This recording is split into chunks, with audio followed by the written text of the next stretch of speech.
After this record-breaking hot summer, I'm ready to learn more about climate solutions that work for our community. If you're feeling the heat, check out the Idaho Women's Charitable Foundation's LEAD Symposium. On October 2nd at the Boise Center, hear from climate scientist Dr. Jonathan Foley of Project Drawdown and nonprofit leader Dana Gunders from ReFed. Don't miss out on this chance to learn how to make a real impact. Buy your tickets at iwcfgives.org.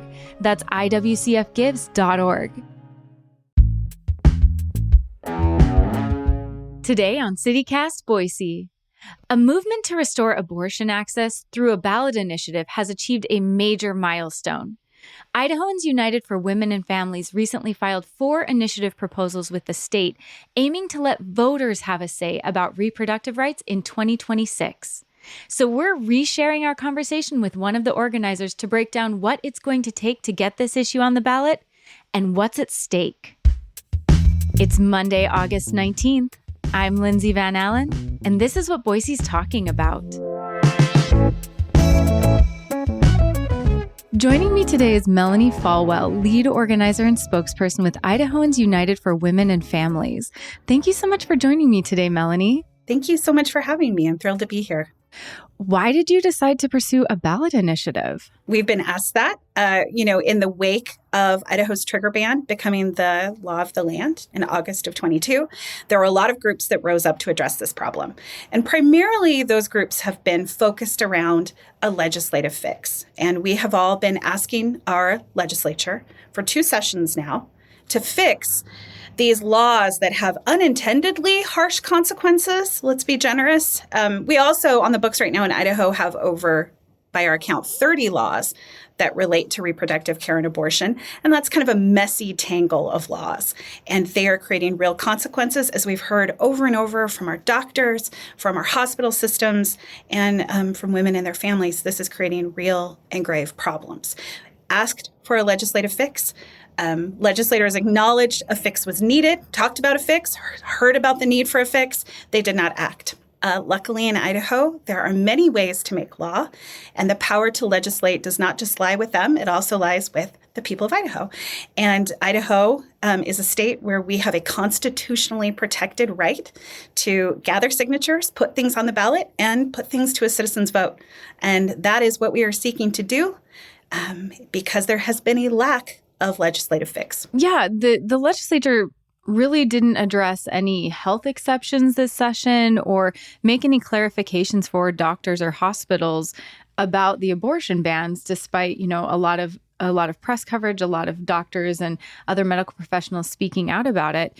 And so did that really impact your decision to move forward with the ballot initiative right now?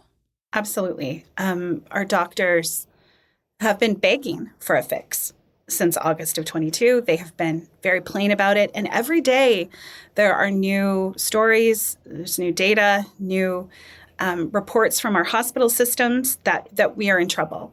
The increasing number of doctors leaving this state. Listen, Idaho we already had a doctor shortage. This is certainly making that problem worse.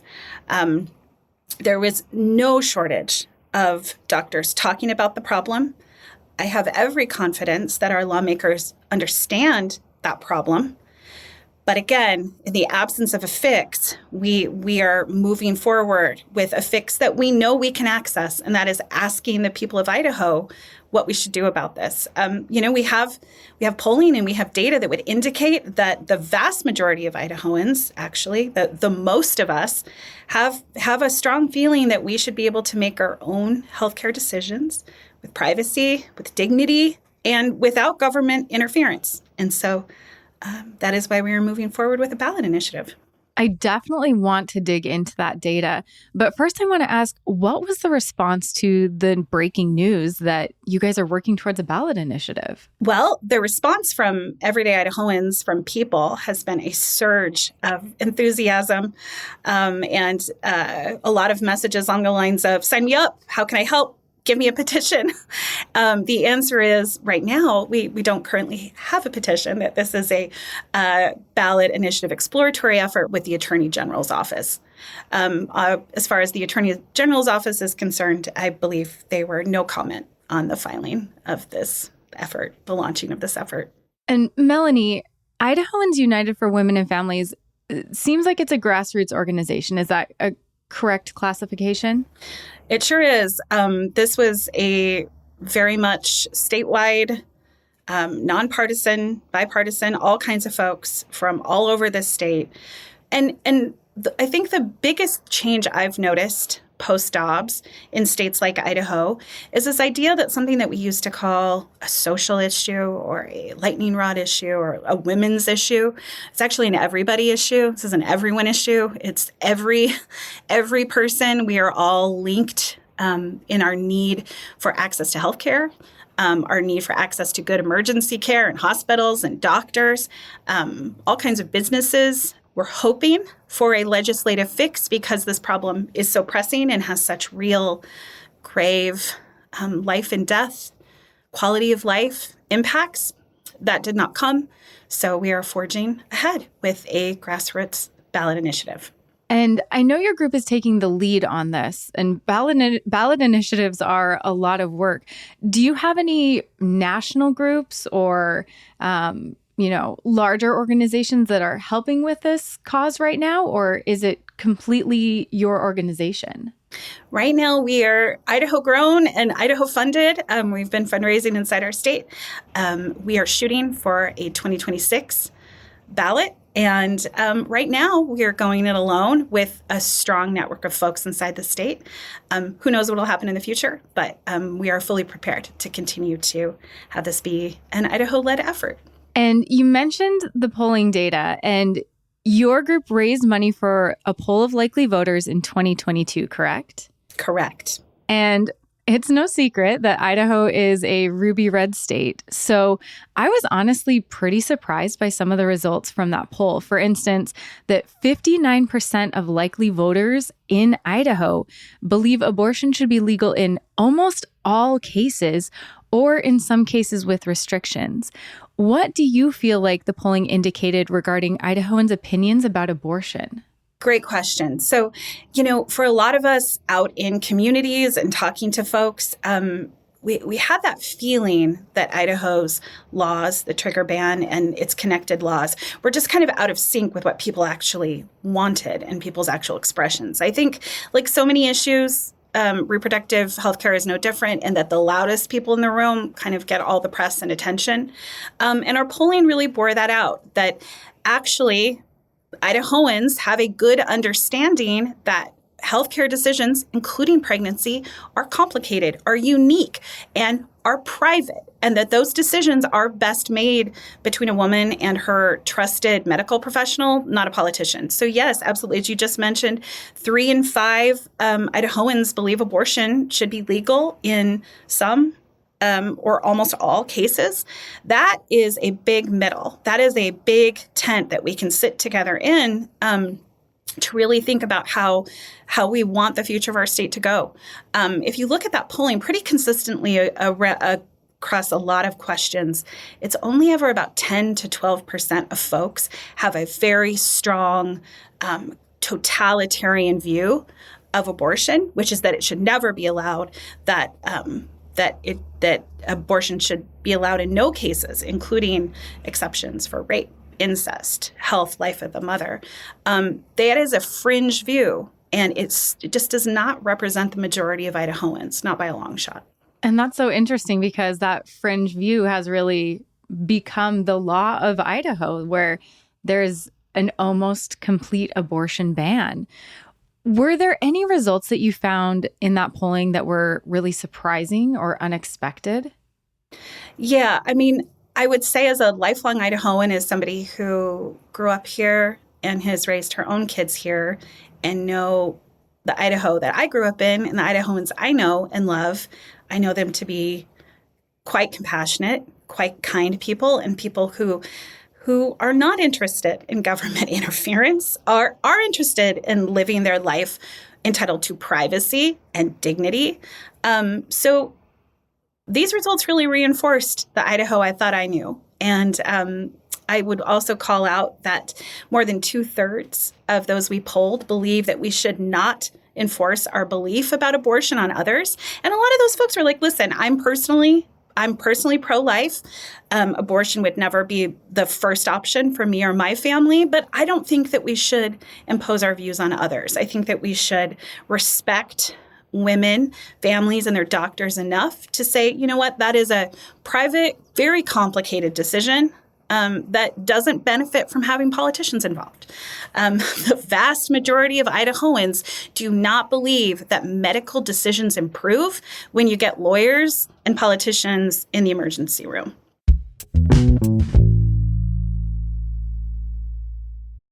Ryan Reynolds here from Mint Mobile. With the price of just about everything going up during inflation, we thought we'd bring our prices down. So to help us, we brought in a reverse auctioneer, which is apparently a thing. Mint Mobile Unlimited Premium Wireless. How to get 30, 30, bit to get 30, bit to get 20, 20, 20, bit to get 20, 20, bit to get 15, 15, 15, 15, just $15 a month? Sold! Give it a try at mintmobile.com/switch. $45 upfront payment equivalent to $15 per month. New customers on first 3-month plan only. Taxes and fees extra. Speed slower above 40 gigabytes. See detail. Whoa. Landing an account this big will totally change my landscaping business. It's going to mean hiring more guys and more equipment and new trucks for the new guys to drive the new equipment in. I don't know if I'm ready. You can do this, and Ford Pro FinSimple can help. Our experts are ready to make growing pains less painful for your business with flexible financing solutions that meet the needs of your business today when you need them. Get started at fordpro.com/financing. Nationally, we've seen ballot initiatives siding with abortion rights supporters be very successful in 7 states so far. And every state that has attempted a ballot initiative increasing access to abortion has been successful. Do you think we can replicate that success in Idaho? Well, we certainly hope so. And we think our North Star in this is, the research and polling we just talked about and the conversations we're having with folks. The reality is our laws right now on the books are incredibly out of touch with where Idahoans are at on this issue. And it's across a host of issues, a whole gamut of reproductive health care. Also in our polling, it showed strong support for contraception, Plan B, vasectomies, IVF. People want control of their own private medical decisions. They want to make those in consultation with a doctor. They do not want to make those in consultation with a weird government video produced and distributed to be played in doctors' offices. It's just not what Idahoans want. And many of these states that passed ballot initiatives did so to pass a constitutional amendment protecting access to abortion. But in Idaho, we can't use a ballot initiative to do that, right? That is correct. We do not have the ability to amend our Constitution in Idaho via ballot initiative. So this would just be to create a new law? Correct. A law that would supersede those other laws that I referenced. Now, as you can imagine, that's going to take some considerable legal analysis, some considerable thought and planning. And that is this next stage we're moving into, is to think about, to make sure we get that language right, to make sure that that language achieves our goals. Are we restoring privacy and dignity for patients and doctors in this state? Are we is it a policy that will meet what doctors are asking for? Doctors are saying, listen, without protections for me exercising my best judgment, I don't think I can keep practicing here. So the right policy will solve for that. And at the end of the day, the right policy will need to be in line with the majority of Idahoans and their feelings on this issue. And the plan for the ballot initiative, as far as I understand, is to work to have it on the ballot for people to vote on in 2026, correct? Correct. So, yes, it's a some folks have been like, that's so far away. And that's what I was just about to say. That feels so far away. Yeah, it does. But let me break down that timeline for you just a little bit. As I mentioned, any ballot initiative in Idaho goes through a lengthy process of filing, getting titles from the Attorney General's office. There's usually some back and forth with that, potentially some court litigation. And then from there, we're kind of on a timeline of waiting for them to come back to us with our official language. On Reclaim's most recent effort, I don't think they had a petition ready to circulate for, I think it was 100 days after they filed. So that's quite a lot of additional time added to the clock, right? Then from once we have our petition, we can begin gathering signatures. This is a little complicated, but 18 months before April 30th of the year it's going to be on the ballot. So we would like to take as many of those months as possible to gather our signatures in Idaho, and it should be a reasonable hurdle to put something on the ballot. And here in Idaho, it's a healthy hurdle. We have to gather 6% signatures from 6% at least of registered voters. Additionally, those signatures need to come, we need to get that 6% threshold in 18 of Idaho's 35 districts. So that's a little over half, which is good. That means that I'm not just gathering signatures here in the Treasure Valley, I'm gathering signatures across the state to make sure that there is that threshold of broad support for putting this on the ballot. You mentioned a little bit, and it was mentioned in the news articles about this story, the responses from legislators or how legislators have been addressing this issue. Specifically, I'd like to bring up Representative Brent Crane, who said that in 2025, the GOP legislation to address the abortion bans would likely be a government-produced educational video explaining the laws that physicians need to follow. And House Speaker Mike Moyle said that the idea that doctors were leaving the state because of the abortion laws was a, quote, convenient excuse. Do you think these kinds of responses that, in my opinion, are quite dismissive of the concerns that doctors have raised, do you think these are going to impact your efforts to get this initiative on the ballot? I think those comments underscore the need to take this to the people. Those are some of the most powerful leaders in that building. And to have them be, I think you're correct, dismissive, a little flip about something that is literally life and death, that in some instances, we're talking about maybe the worst day of somebody's life. We are talking about doctors who are terrified of losing their license to practice medicine. They are terrified of staggering fines and punitive action. They are caught between a terrible state law and a federal law. They don't really know what the best course of action is. And to be so dismissive seems quite cruel to me and quite out of touch with where people are at on this. Nobody is asking for a government-produced informational video. Nobody is asking for that. Our doctors are asking for the ability to practice medicine. And people are asking for the ability to work with a doctor who's empowered to do what's best for them, to do what's best for their life, for the lives of their families. This is what's at stake. And it, for me, really underscores why the ballot initiative is our best next step. Wow. Melanie, thank you so much for joining us today and explaining this process and bringing all of your expertise and knowledge to this discussion. Oh, absolutely. Thank you so much for having me. That's all for today here on CityCast Boise. Thanks for listening. For even more ballot initiative news, be sure to subscribe to our Hey Boise newsletter. We'll be back tomorrow morning with another great local story. You won't want to miss it.